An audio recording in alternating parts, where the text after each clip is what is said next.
I like to run long distance. So in high school and college, I ran track and cross country. And then after college in chiropractic school, I took up ultra running. So I started with 50 Ks, and now I'm running 50 miles, and I'm hoping to run a 100-miler in another year or two. I've had lots of stress fractures, and recently my left knee has been hurting for the past kind of few years. It was pretty bad.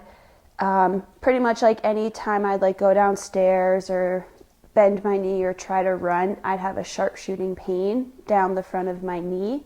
That pain was probably a 10 out of 10.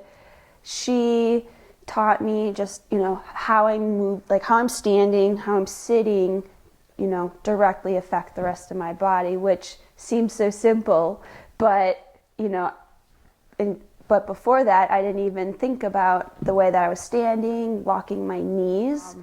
She gave me a lot of exercises and posture stuff to think about, and really I think it was just standing better, because I don't sit all day long at work. I stand all day long, and when I'm standing, I used to lock my knees, and now I don't, and the pain is practically gone now. Wow. It's getting you to move how we were meant to move.